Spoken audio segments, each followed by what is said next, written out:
1월 6일 오늘 만나 성경 말씀은 요한복음 2장 3절에서 5절입니다. 포도주가 떨어진지라 예수의 어머니가 예수에게 이르되 저들에게 포도주가 없다 하니 예수께서 이르시되 여자여 나와 무슨 상관이 있나이까? 내 때가 아직 이르지 아니하였나이다. 그의 어머니가 하인들에게 이르되 너희에게 무슨 말씀을 하시든지 그대로 하라 하니라. 아멘. 오늘 만나를 통해 하나님 만나기를 사모하시는 우리 성도님들에게 주님께서 크신 은혜로 함께 하시길 기도합니다. 예수님의 가족은 갈릴리 가나 마을의 혼인잔치에 참여하고 있었습니다. 예수님과 제자들도 초청을 받았습니다. 그런데 혼주의 입장이 대단히 난처하게 되었습니다. 포도주를 부족하게 준비했는지 벌써 다 떨어진 겁니다. 이런 낭패가 어디 있겠습니까? 한순간에 잔치의 흥이 깨어질 수도 있고 더 나아가 혼주는 하객들에게 대단히 심각한 결례를 범하게 되는 셈인 겁니다. 지금 와서 어디서 포도주를 구해온다는 것도 불가능한 아주 난감한 상황이었습니다. 어찌 보면 세상 즐거움의 한계를 보여주는 것이기도 합니다. 언제든 떨어질 수도 있는 포도주에 의존하는 기쁨은 그리 오래 갈 수 없다는 것을 단편적으로 보여주는 사건인 셈이죠.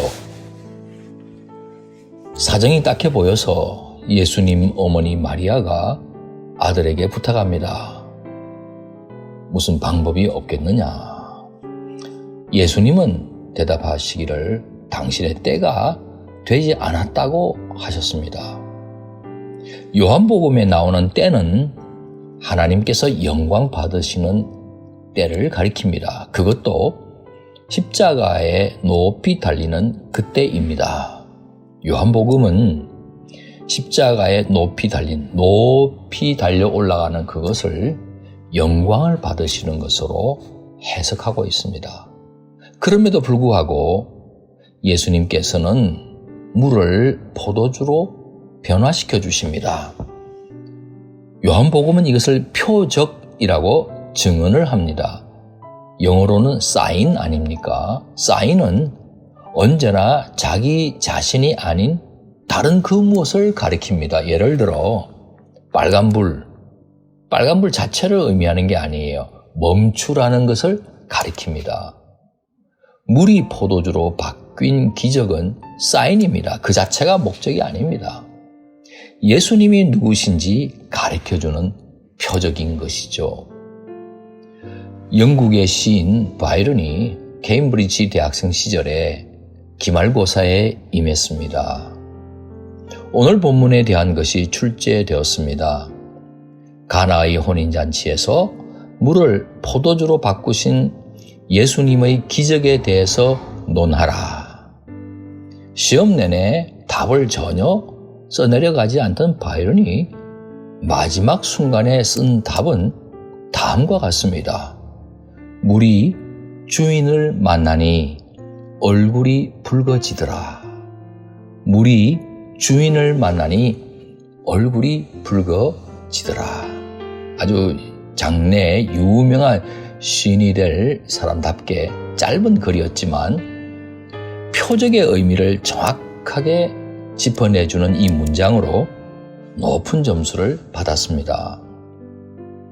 여러분, 우리 알량한 인생은 맹물처럼 한계투성이에요. 하지만 인생의 주인이신 예수님을 만나면 그 한계 뛰어넘을 수 있습니다. 포도주와 같은 인생으로 바뀝니다. 자신의 얼굴이 붉어질 정도로 기쁘고 다른 사람에게도 기쁨을 줄 수 있는 인생이 되는 것입니다. 예수님을 만난 우리 성도님들, 올 한 해 기쁨이 충만할 뿐만 아니라 다른 사람에게도 기쁨을 선물해 주는 복의 통로로 쓰임받기를 주님의 이름으로 축원합니다. 아멘.